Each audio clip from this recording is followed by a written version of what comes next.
Good afternoon, good evening to all of you that are joining from all across the world. I am Florent Genoux from the Singapore Immunology Network, ASTA. And today, it's really my true pleasure and honor to host and introduce our global IMMUNOTALK speaker, Professor Eicke Latz. But before doing that, a reminder that we will have Professor Chris Glass next week on September 1. So stay tuned, and also please do join us on September 1st next week. So today we have Professor Eicke Latz from the University of Bonn presenting live today from Germany. So I will introduce Eicke first. So Eicke is a professor of medicine, founder and director of the Institute of Innate Immunity in University of Bonn, Germany. He was born in Bonn, in Germany, and completed his medical studies in Berlin, Germany in 1998. So after a postdoctoral period from 2000 in both UMass Medical School and also in Boston University, he started his lab in 2006 in UMass Medical School and became a professor of medicine in 2014. He came back in Germany in 2010, where he founded the Institute of Innate Immunity at the University of Bonn. So Eicke is extremely famous for his work on the NRP3 inflammasome, and we will probably learn a lot today from his talk. And his laboratory focus on identifying the most proximal mechanism of innate immune activation involved in mediating autoinflammatory and chronic inflammatory disease. So Eicke has published over 250 peer-reviewed original papers in leading scientific journals, and as such, is a highly cited researcher in immunology since 2014.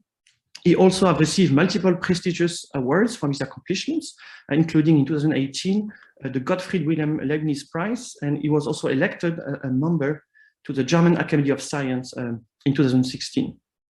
Interestingly, also, Eicke is a successful entrepreneur and co-founder of multiple startups, such as IFM Therapeutics, really translating his basic research findings into novel medicine and therapeutics. So again, thanks so much, Eicke, for accepting our invitation and for giving a global immune talk entitled today Inflammasome from bench to bedside. But just before we start, this is a tradition in the global immune talk. We have a question for you about your career. And the question will be, which scientist has inspired you the most in your career and why? Please, Eicke. Yeah, thanks, Florent. It's a pleasure to be here. Thanks for the invitation. I can't pinpoint one scientist. I think I had many influential scientists that influenced my career. Probably most importantly, when I was a postdoc in Kronberg, I was inspired very much by the early innate immunity work that was done there.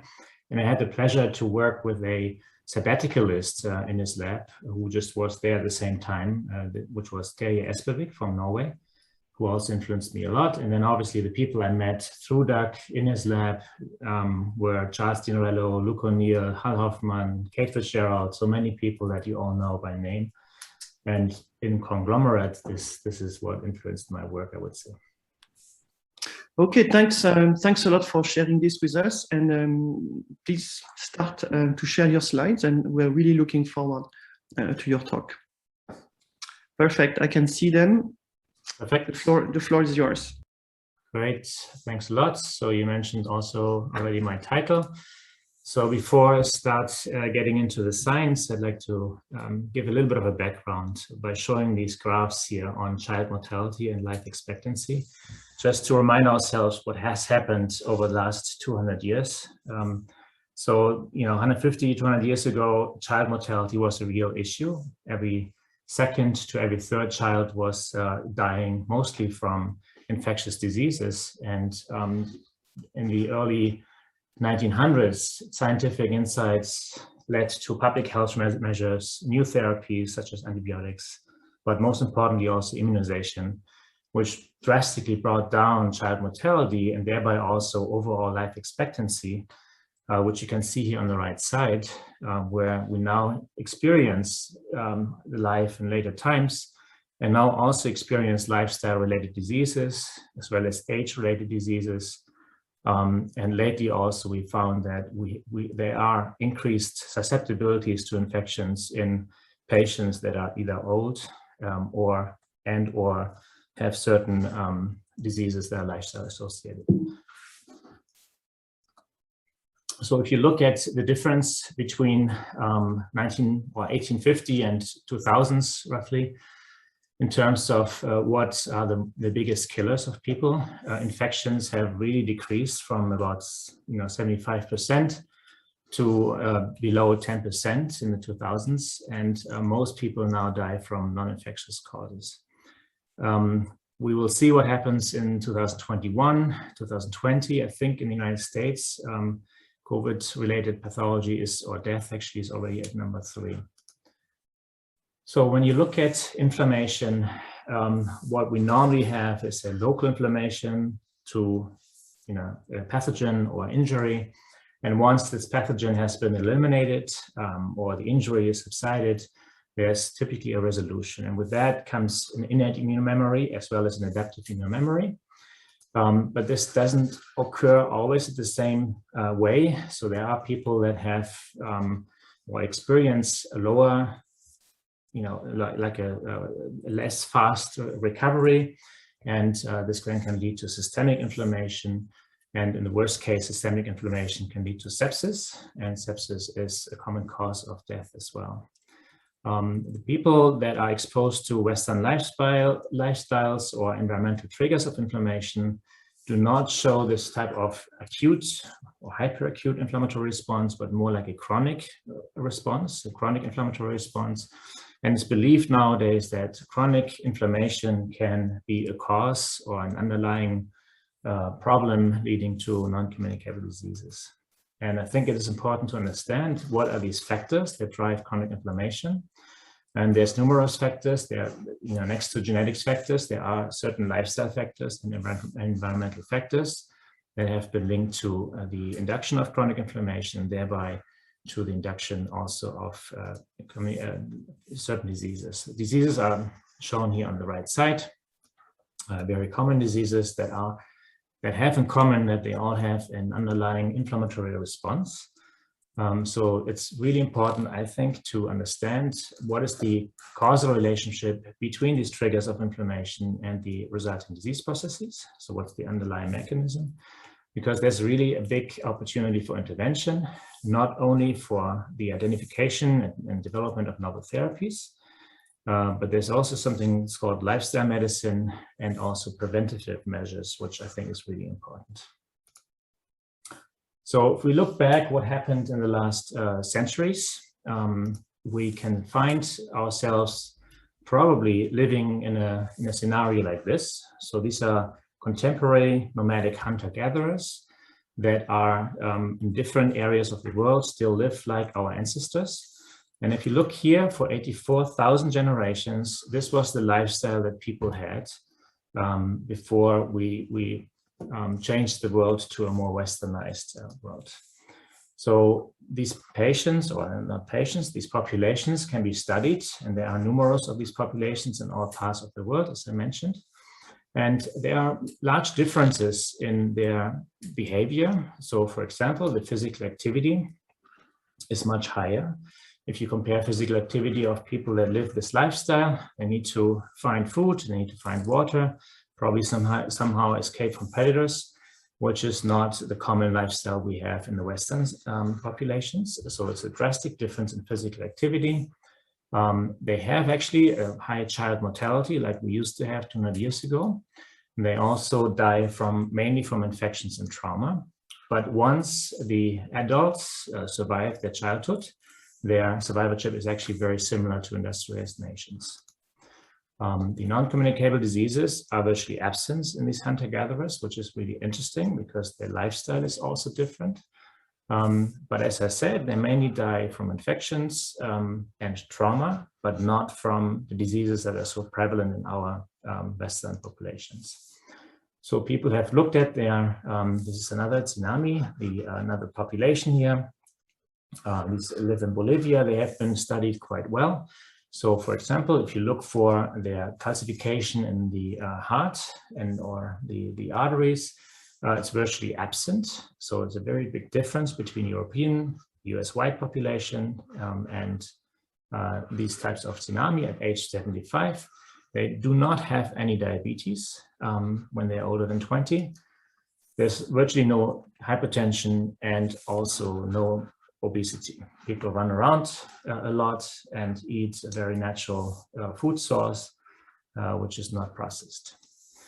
So I think because 84,000 population or 84,000 generations is a long time, that we humans are still genetically adapted to this type of lifestyle and exercise pattern.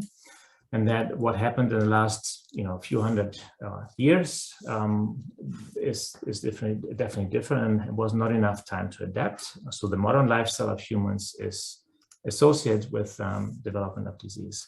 So if we look at only the last 360 generation where people have changed, you all know that then people became sessile and transitioned into nomadic from the hunter-gatherer lifestyle to an agrarian-based lifestyle.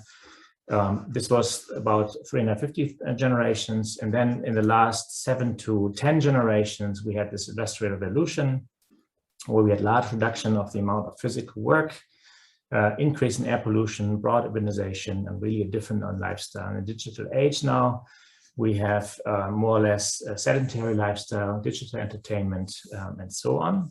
So if you look at this timeline here, the longest time humans were exposed to this type of lifestyle that hunter-gatherers have, and what happened in the last 10 generations is very different. This led to high prevalence of insufficient physical activity, as shown in this graph. The industrialized food production also led to a much increased daily calorie uptake, and in some, the projections for obesity prevalence in adults are shown here. We're not very far from this, but almost half of the population nowadays is obese. And this is a development that only came about in the last 50 to 100 years potentially. What is important to understand is that these disease-promoting risk factors, such as hypertension or obesity, can take away age. So, for example, if you have hypertension at the age of 30, your cardiovascular disease-free lifetime is 5 years lost, and this goes down with obviously when the risk factor appears later. These graphs are important to understand also. If obesity happens very early on in childhood or later, then there's a nice dose responsive effect. So the bigger people are, the higher the BMI is, the more life is lost due to the long the nature of this risk factors that appears to act on the body for a long time. Obesity at the age of 50 to 60 does not change so much the life time that is lost due to obesity. So that's why it's important to really understand what happens here also in the early stages. Because if you look at obesity prevalence now in kids, this is from 1975 in boys to nowadays, we see that there's a massive increase, much more drastic than in adults, because kids are now exposed to the changed environment much more than we used to be when we were young. So that says, what have we learned from this? I think a little bit. We've learned a lot through immunological research, which is summarized here. We now know that danger signals can occur. There's genetic factors, there's microbial products and tissue injury. And this can lead to an inflammatory scenario where there is a vicious cycle that then leads to a chronic inflammation in tissues. So we understand some of the cytokines, the bioactive lipids, that there's cell death involved and alarm is being made.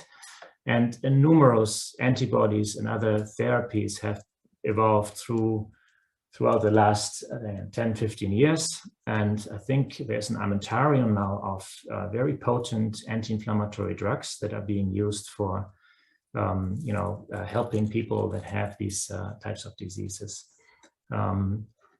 If you look at all these different drugs, they can cause all immunosuppression because they actually focus on late-stage mechanisms, so on cytokines, for example.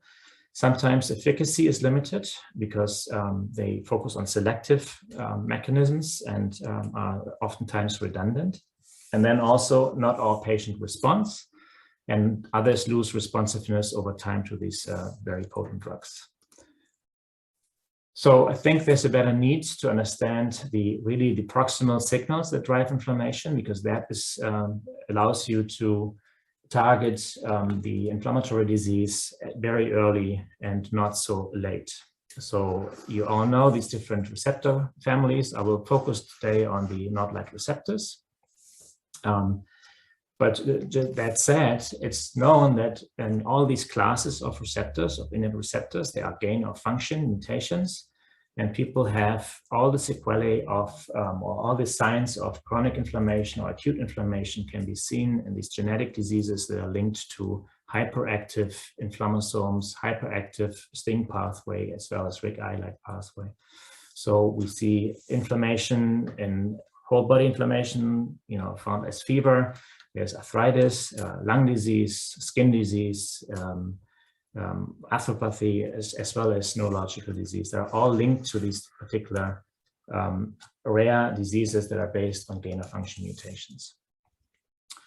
We spent a lot of time to decipher how Western-type diets can trigger inflammation, and this has some relevance to atherosclerosis, but also other systemic inflammatory conditions such as liver disease and all kinds of other diseases. So I'll review a few of these things, what we've done, because we think it's important to understand that this triggers of steroid triggers can also induce epigenetic reprogramming of innate immune cells and also stem cells. And this type of training effect, trained immunity, which is also called innate immune memory, can set you up for hyper-responsiveness towards other triggers such as viruses, SARS-CoV-2, and others. I just want to say that this type of innate immune memory is also happening in plants, for example, that obviously do not have an adaptive immune system. This is transcriptional reprogramming of defense-related genes upon a trigger. There's something that's called primed immunity that's found in other species that do not have adaptive immunity. For example, earthworms have transplant rejection. Bumblebees, when they're reinfected, respond in a different way. The same thing is true for Drosophila. And even the commercial shrimp that we're eating, they are vaccinated with a pathogen. So they're infected actually with a pathogen, so that they, before they're set in the wild, so that they have a better immunity to another wild, pathogen in the wild. Same is true probably for bacteria. So this trained immunity mechanisms have been documented in many studies. For example, when you give an organism a first stimulus, such as an infectious trigger, and then let them rest for a certain amount of time, this can be days to months. The second trigger will then give rise to a hyper response, sometimes a hypo response, a prolonged response, but meaning that these events can modulate the immune system to subsequent triggers.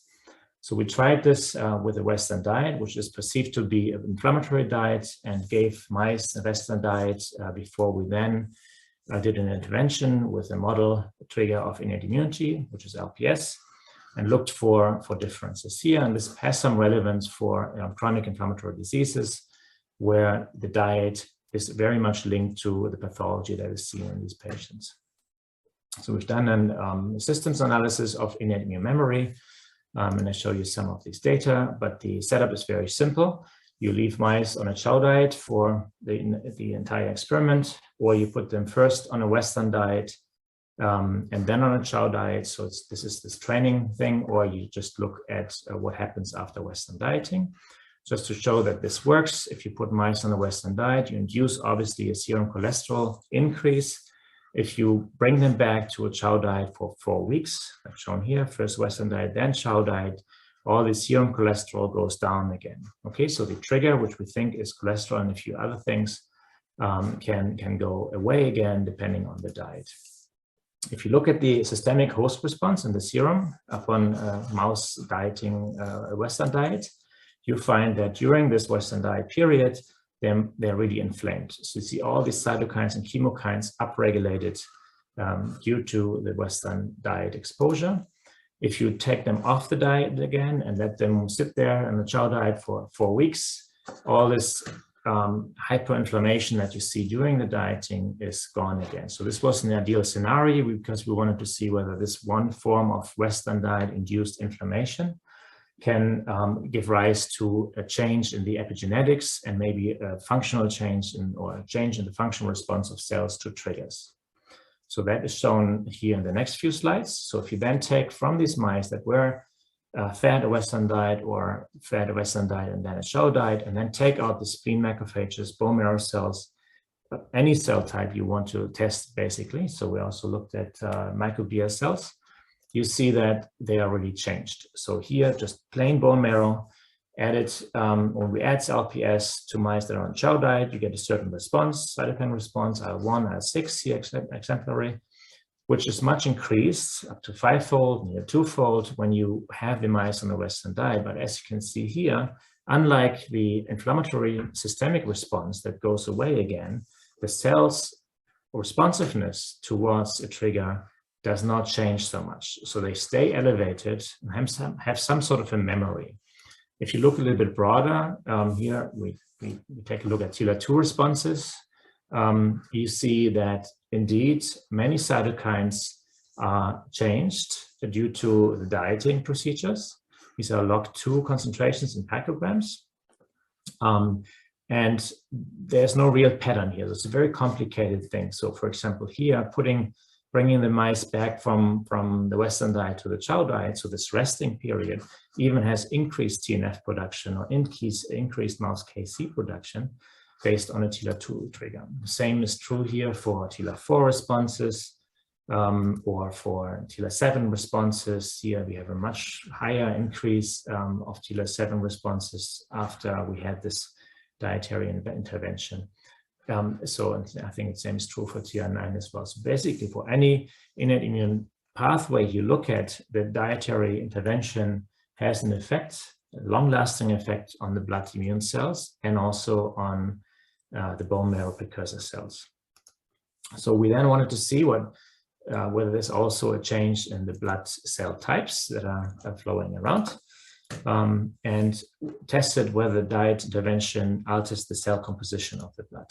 And that it does indeed. So monocytes and granulocytes in particular were much increased by Western dieting. So we have some sort of a hematopoiesis induction due to a diet. And we see actually in the spleen, inflammatory monocytes and granulocytes were increased after Western dieting, as if they are on the lookout for bacteria or viruses and stay there. When you look at the different bone marrow precursor population, we found that both the MMPs and the GMPs were, and also HSPCs were increased by the diet, whereas the CMPs were downregulated. So we think that this is very similar to what is called the emergency hematopoiesis when you have an infection, except that's not an infection, it's a diet. So we then looked at, in particular, to the GMPs because we saw these elevated granulocytes and monocytes. Sorry, it's an helicopter. And what we found here is that there is actually quite a drastic change when you look at the genes that are upregulated by LPS. So in this experiment, we had mice fed on a chow diet and then just measure the GMP response to LPS or PBS and see there's some genes upregulated. Many more genes are upregulated when you have a Western diet. So there's actually not just the quantity of the induction of genes, but also the quality. So there's many different genes regulated when the mice are on a Western diet.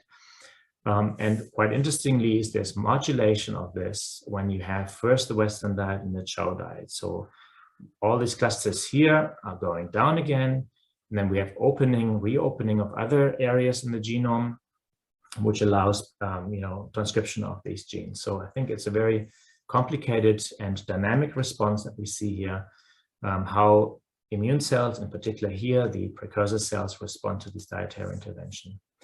To identify what the triggers or the mechanisms are of these, we looked in a more simplistic fashion and went back to a human model system using oxidized LDL, which is known to be important in atherosclerosis and is also known to be a standard trigger or a strong trigger of bone marrow activation as well as monocyte activation. And together with Mia Netea and Yang Li, we performed this very large study where 120 normal human volunteers where blood was taken, and then the monocytes were subjected to a treatment with ox-LDL, as I mentioned, the trigger of inflammation. Then the cells were placed on a resting period for 4 to 5 or 6 days in total, and then re-stimulated with LPS. So we then identified which of these SNPs that naturally occur, obviously, in humans can give rise to ox-LDL-mediated innate immune training, meaning in the people that have a higher response towards the trigger LPS, in terms of LPS and IL-6, we may find genes that influence this. Quite interestingly, 1 or 2 genes, or the most prominent genes, were actually ASC itself, which is the adapter protein for the inflammasome, and IL-1 receptor antagonist, which is the potent antagonist of the IL-1 pathway. So that brought us to the idea that maybe the NLP3 inflammasome is important for the response towards the Western diet. And previously we had shown that they can respond to cholesterol crystals. But here we don't induce full-blown atherosclerosis because we only feed the mice for a few days and then measure the systemic inflammatory response towards the diet. In that scenario, the mice do not have atherosclerosis. They just are exposed to a Western diet. And what we find is that across the board, the NLP3 knockouts, the double knockouts, which have high amount of cholesterol, but the cholesterol is not giving rise to much cytokinemia that you see normally in the LDL receptor knockouts. The same is true for many growth factors and chemokines. So essentially, NLP3 knockouts do not sense the Western diet exposure of these mice. The same was true for the change in myeloid cell population or platelets here. This is not changed anymore in the NLP3 knockouts. So if you look at the GMPs now, here 4 weeks Western diet, 8 week Western diet gives rise to a higher percentage of GMPs, upregulation of co-stimulatory molecules, so activation markers of these GMPs, as well as proliferation. This is in vivo EDU measurements. None of this is detected in the NLP3 knockouts. So again, Western dieting does not give rise to systemic inflammation, nor does it give rise to changes in the GMP population or proliferation of GMPs.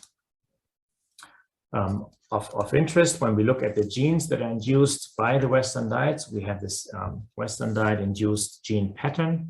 Much of this gene pattern is completely aborted. There's some other genes that respond in the NLP3 knockouts. So this is a GMP response towards the Western diet, which is not happening anymore in these mice. So all these data together show that there's a systemic host response towards the diet, which may give rise then to inflammatory stimulus, which we don't really understand. And this inflammatory reprogramming of our immune cells and potentially also just the precursor cells then probably is important for, there's hyper-responsiveness to stressors, to inflammatory conditions, virus infections, and so on. And this may actually be quite important. Now, we followed up on this work. This is all unpublished. And looked at what triggers, or what is it in the diet that could potentially trigger the inflammasome. And as I showed to you, this is a very complex trigger, the diet, right, change. We looked at the microbiome changes, we looked at immune cell reprogramming, and serum metabolite changes. We had to expand this to many, many more mice now. So we took mice that are inbred, obviously, they're all LDL receptor knockouts, and they respond with this phenotype of hyperinflammation. As you know, most of our mice live in a pathogen-free housing facility. They eat a standardized food, in our case, the Western diet, and actually have standardized environments, which are cages.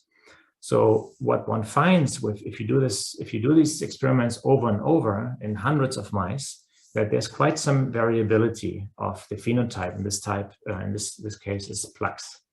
So we wondered whether we can exploit this apparent variability in the phenotypes to understand the non-genetic environmental factors that drive inflammation, because they're genetically the same. So what we've done is we took 500 mice and measured about 1,000 parameters, which include the gut microbiome, the portal vein metabolome, many cytokines and chemokines, so the inflammatory response, cholesterol metabolism, bone marrow composition, and so on. And then you can take any of these measures and see, okay, which factor that we measure here influences a phenotype. So if you look at the plaques, for example, you can see which factors rank the most as an influencer for plaque high progression or actually reduction of plaques. And this was nicely validated because it's known in the field that female mice have higher atherosclerosis. We can see that quite nicely. It's also known from humans that HDL is protective. So you can see this inverse correlation between plaque size and HDL abundance in the serum. And some of our work and other people's work have shown that IL-1 beta is detrimental. So it contributes to the disease process, which is also shown here. So there is a positive correlation between IL-1 beta and the plaque size. So this allows us now to look at other factors. So we have done the entire metabolome and looked at food components and so on. I cannot show you all the data, but I'd like to highlight a few sphingolipids, which we identified as being regulated in a positive manner in the diet and being positively correlated to atherosclerosis. So we thought, okay, maybe these sphingolipid species, very particular sphingolipid species, can be inflammatory. And indeed, in human monocytes, we find that just like LPS induce TNF and IL-6, in mouse macrophages, we then could do genetics and found that actually, just like LPS, these are completely dependent on TLR4 because there's no more responses in the TLR4 knockouts. We find that the TLR4 receptor is activated. This is a dimerization FACS-based assay that a lot of people have used. The receptor is taken up when it's activated, so we can actually nicely see that LPS, much like this lipid, can trigger TLR4, and it's apparently MD2 dependent. It also gives rise to IL-1 beta production that is CRIT sensitive if you activate cells with this lipid and nigerisin. So that shows you that there is actually inflammatory components that are induced by the diet that you can identify using an unbiased approach to look at factors that are correlated to disease progression. As you know, the textbook TLR4 signaling is pretty simple. You induce a immunosome that leads to transcription factor activation and cytokine and chemokine co-stimulation production. But some work that was published recently and some work by others also show that it's much more complicated, in fact, because downstream of MYD88, we have the entire immunometabolism reprogramming. And there's actually also driving ACLY activation. So this leads to higher fluxes of glucose from the outside of cells to acetyl-CoA. This then leads to a flux onto the histones, opening of certain chromatins, and that allows then the transcription factors that are activated by the immunosome to bind to various areas. So, for example, here's the chip sequencing of the IL-12 enhancer, or attack sequencing of the IL-12 enhancer. You can see that LPS opens the enhancer, like here, and that blocking ACLY, so taking, blocking this immunometabolism reprogramming, does block also the upregulation of these areas. More globally, we see that a few genes are not downregulated anymore when you block ACLY, and a few genes are not upregulated. It's not a global change of transcription. It's more or less like a razor-sharp transcriptional change in these LPS-induced macrophages, which you can see here is affecting many of the cytokines, the pro-inflammatory cytokines that are not upregulated anymore if you block this pathway. And interestingly, which we have no clue how this works, there are a few anti-inflammatory cytokines that are not downregulated anymore. So in other words, there's more. So this pathway is important for reprogramming the cells to be more pro-inflammatory, and they block the anti-inflammation. In vivo, if you do the same experiments in vivo, acute inhibition of ACLY leads to blockage of IL-6 production, IL-12 production. Some chemokines are not affected at all. Most importantly, I think the co-stimulatory molecules like CD68 is also completely dependent on this ACLY mechanism. This is important because some of the drugs that are given to patients with type 2 diabetes and also some other patients, they block the import of pyruvate into the mitochondria, and thereby can also block this pathway. So maybe these are very anti-inflammatory molecules because they also block this type of opening that is dependent on the immunometabolism reprogramming.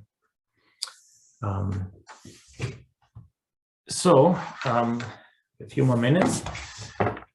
So I think that the inappropriate activation of the inflammasome contributes to many chronic inflammatory diseases, and it's really of importance to identify both the triggers of inflammation, so we can link it to disease progression, but also to identify the molecular mechanism of these pathways, because that will then allow you to develop novel therapies. And finally, it's also important to identify biomarkers that show you that these pathways are engaged. Otherwise, it's very hard to find the patients that would benefit for these type of very specific therapies. So the inflammasome module is shown here is pretty simple. You have 3 proteins, a sensor molecule. This could be any of these inflammasome NLR proteins, an adapter, which is common to all of them, except MRC4, as well as caspases, caspase 1. So if you look at the triggers, there's much known through research in many labs. So for example, there's inorganic crystals such as asbestos. Jörg Chopp, another person that influenced my career a lot, I have to say. Silica, alum, many of these inorganic inhaled crystals give rise to inflammasome activation. There are obviously, as I showed, cholesterol can be taken up as a metabolite that makes a phase transition from soluble to crystalline. Another very important one is a uric acid found in gout. And then work that I've done with Michael Handicke and many other people have done that as well, shows that there's also peptides, so aggregated peptides, or lately also aggregated proteins. Galectin-10 makes, which is released by eosinophils, makes also crystals that activate the inflammasome, and then also a beta as well as tau aggregates can also trigger this pathway. So in terms of the molecular mechanisms of inflammasome activation, there is some progress, but I think we are still awaiting the big breakthrough here. What is known is that there's a priming step. You need to activate transcription of NLRP3, probably also some sort of a licensing step where the different post-translational modifications are either put onto NLRP3 or shaved off by phosphatases or ubiquitin enzymes. So these processes are quite complicated. So it has to be the right scenario where the inflammasome is activated. I think the least understood pathway is step is the activation step. We know that there's some sort of a potassium efflux important and lysosomal damage. Each of these steps has further regulation. For example, the transcription can be give rise to different splice forms of NLRP3. So we've shown that these very canonical organization of exon structures can be, you can have splicing within the leucine-rich repeat domain. So we have this splice form, for example, and it's not active anymore, and this modulates the response. I think there's much more to be known here or to be learned. Quite interestingly, there's post-translational modifications that are sitting on these different spliced out areas of the leucine-rich repeats. So I would expect that they can regulate protein longevity, but also protein activation. So this is a holistic approach to take a look at. I would highlight a paper that's on bioarchives from my colleague, Matthias Geier. For some reason, his name is not here anymore. This is Matthias Geier, okay, and his student Inga Hochheiser. They've just solved the structure of the inactive form of NLRP3 that contained also an inhibitor of this molecule. And quite surprisingly, it's not a monomer that, like we all depicted it in our review articles. It's actually a decamer that is quite stable. And this type also stabilized by an inhibitory molecule. So it will be interesting to understand how this decamer is then, changing and being activated, and how the active form, active configuration is. There's no NEC7 bound to here. There's another crystal structure that shows that there's a very interesting conformation that is different from this one when NEC7 is bound. But the role of NEC7 is also not very, very clear. In any case, once this still not completely unknown supramolecular structure is activated, it forms what is called ASPEX, so a helical fibril formation of ASC, leading then to the induction of cell death, pyroptosis, so first caspase-1 activation of pro-inflammatory cytokines, as well as cell death. And then the cell death has numerous effects on tissues and tissue cells. We've characterized that there are actually one feature of inflammasome activation is the release of extracellular vesicles, which we just published recently here, and that these vesicles contain signatures that can show how the cell was activated, whether it was just TLR triggered or inflammasome triggered. So these vesicles, hold promise for being fantastic biomarkers for disease processes, but I think there's some work to be done. The vesicles that are released from inflammasome activated cells also give rise to a tissue response. So if you put them on other macrophages, other stromal cells, they stimulate an immune response, probably also the transcription of the genes that are, or the RNAs that are present in these vesicles. So I think it's an interesting concept that inflammasome-derived vesicles can shape the bystander cells or the response of bystander cells to other stimuli. So how else can one translate these findings about the very proximal activation of immune pathways? And in the last few minutes, I'd just like to highlight that one idea just came from someone who read our publication. This is actually the mother of two kids, Eddie and Cassie, that have Niemann-Pick disease. So it's a cholesterol storage disease where the cholesterol cannot leave the lysosome anymore, and they develop a phenotype that's similar to Alzheimer's, and they're handicapped. So Chris is, as I said, a mother of these two kids, and she has no formal training in immunity or immunology or medicine. She's actually working on IT. But she read the paper that we published on the cholesterol crystals, and she said, why don't you just try a drug, cyclodextrin, that she developed for her kids because they have this cholesterol storage disease, and that should potentially be beneficial for atherosclerosis. And that's what we actually tried, because I thought the concept is interesting, that one can target the crystals rather than the inflammatory response they provoke, which that's our natural thinking normally. And cyclodextrins are actually used to solubilize and entrap pharmaceuticals. So it's a drug that's on the market as a solubilizer. It binds many, many drugs that are lipophilic, but it also increases the solubility of cholesterol about 300,000-fold because it's highly insoluble in water. In Niemann-Pick disease, the NPC1 gene that transfers cholesterol ester through the lysosomal membrane is not functioning. So here, cyclodextrin somehow can increase the transport and relieve the overloading of the lysosome with cholesterol. So we took on this idea, got the compounds from this lady, and treated mice on MCD, so methylcyclodextrin, under high cholesterol atherosclerosis promoting diets. We measured serum cholesterol, lesion size, and crystal load. So as you see, the cholesterol feeding, or the Western diet feeding, still leads to high amounts of cholesterol in the serum. So it's not changing that, but it really drastically changed the plaque size. So this was really intriguing to us, and we actually saw not only less size of the plaques, but also many less crystals. So even under conditions where we first induce atherosclerotic plaques and then only give 4 injections for 4 weeks, we could reduce the amount of plaques by a third or half. And this is even under continuous Western diet, where these mice have these exuberant amounts of cholesterol in their serum.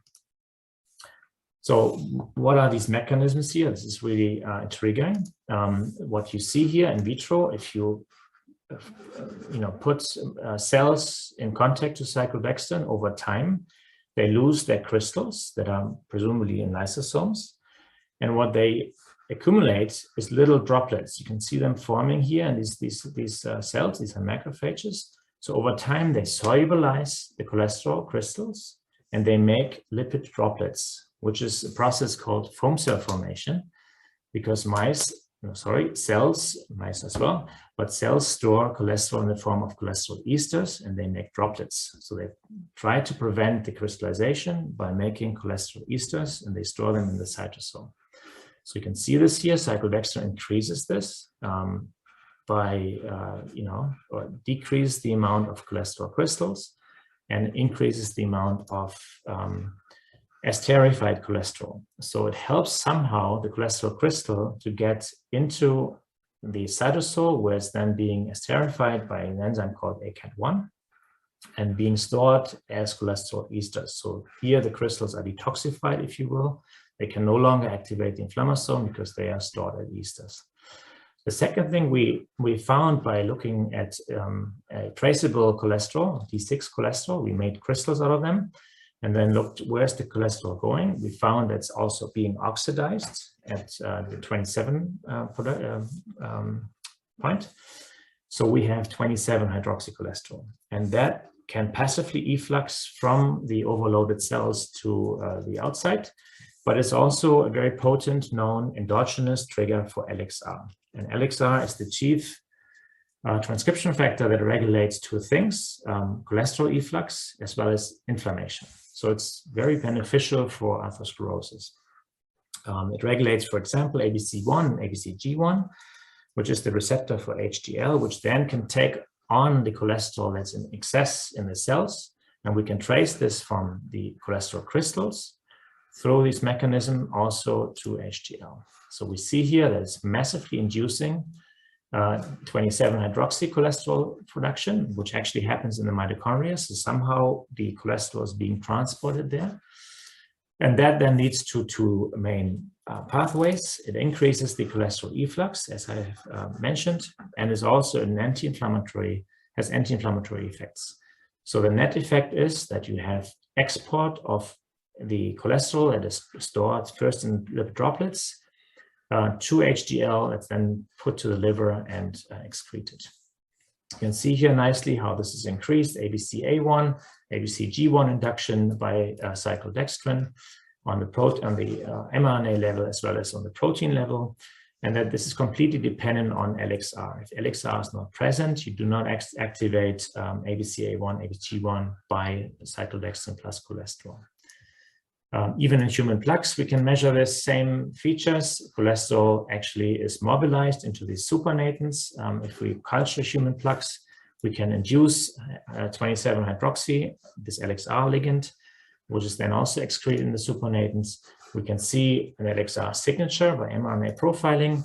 Genes that are induced, like ABCA1, ABCG1, are shown here, and many the anti-inflammatory effect you see here, that all these pathways or these components of pathways are downregulated after cyclodextrin production or addition to these human plaques. Is this mechanism relevant in vivo for the treatment effect? So this is quite a complicated experiment. So we first take wild type macrophages, feed them with D6 cholesterol, which again we can trace in vivo, or LXR deficient macrophages and then inject these things into the belly of mice and then treat the mice with cyclodextrin and look where is the cholesterol, which normally the reverse cholesterol transport goes to the liver and the feces.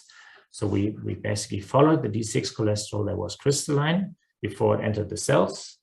Ex vivo, we followed that in a mouse that was treated or not. And what we find here, cyclodextrin increases massively the amount of D6 cholesterol that was then mobilized by cyclodextrin in an LXR-dependent fashion. So here the LXR-deficient cells do not mobilize the D6 cholesterol that we find in the feces. And also interesting, we find, because probably bound to it in the urine where there's normally no cholesterol, we can also find most likely in complex with cyclodextrin the cholesterol that was previously in the macrophages. So this shows that in vivo it induces the reverse cholesterol transport, which is probably very beneficial. And if you do double knockouts, or in this case, we took the LDL receptor knockout and then transplanted either wild-type bone marrow or bone marrow from LXR alpha-beta double knockouts, so that this mechanism in the macrophages can no longer be activated. And quite interestingly, the effect of cyclodextrin on atherosclerosis, so plaque reduction, can also be seen in this LDL receptor background. We've previously showed this on the ApoE. But if you have macrophages that lack LXR, then this mechanism doesn't work. So in other words, this means that cyclodextrin doesn't have a direct effect, it has an indirect effect, which is most likely via the upregulation of 27-hydroxycholesterol, which then binds to LXR, and that gives rise to this beneficial effect that in some reduce the plaque area. And that's a summary of this type of mechanism, that cyclodextrin leads to more mobilization of cholesterol within the cell. You have cholesterol storage that is increased. You have 27-hydroxylation of cholesterol, which then can, by upregulating transport factors of cholesterol, give rise to the egress of more cholesterol from cells. So this is quite interesting that all this research was inspired by a comment on a paper that we've published. And even though the paper was behind a paywall, the person got access to it and read it and had a different type of knowledge that I didn't have at the time, inspired this type of research. So I think science can provide evidence for these causal relationships between the triggers of inflammation and the ensuing pathologies. And this information can lead to new therapies.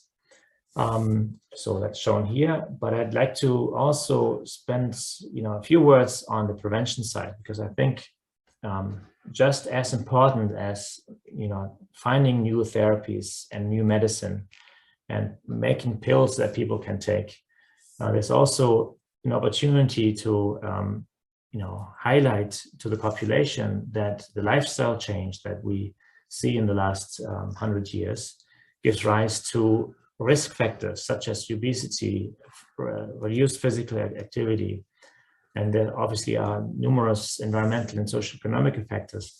But all these factors can lead to inflammation, and we start to understand the causal relationship between these factors on the left side and the inflammatory response. So the immune system is somewhere in between here and also here, because this long time metainflammation, which also this chronic inflammation is called, can then give rise to chronic disease, reduced life expectancy, reduced health span.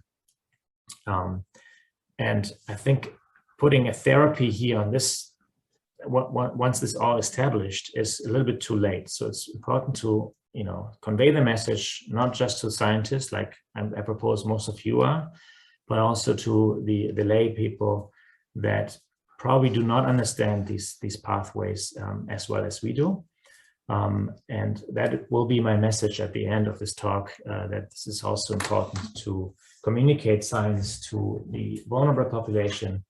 And even though we're not fully trained for these type of translational aspects, I think it's important to spend some time on this. With that, I'd like to thank the funders of this research. There's numerous funding agencies that have helped us funding research. And most importantly, I'm not doing much pipetting anymore. There's people in labs that are helping us to proceed. And to be honest, this is the work of the team and not of myself. And the team is the most important aspect of this. I would like to highlight Annette Christ, who's done the Western diet studies, and many other people that are working in the area of inflammation. Mario Lauterbach, for example, has done the immune metabolic reprogramming, and numerous others. And obviously there's many collaborators that we have that also help us in this their work. With that, I'm at the end. I'd like to finish by thanking you for listening and wishing you a good day. Thank you so much, Eicke, for this wonderful presentation. You cover like a wide spectrum of like the inflammation aspect. So thank you very much. Before we end, I just want to share a slide just to remind you on how you can ask a question to Eicke about this talk. And the questions are not online, not live. They are through Twitter. So for Eicke talk, the Q&A will be through Twitter. You can search for account Global IMMUNOTALKs. Second, find the tweets that say ask question for Dr. Eicke Latz here, and reply to that tweet with your question and mention, of course, at Global Immuno, at ImmunoSpeaker. So on this will be the final word. Thank you again, Eicke, and I hope to see you soon. Thank you again for sure. attending and presenting. Bye-bye. Bye-bye. Ciao.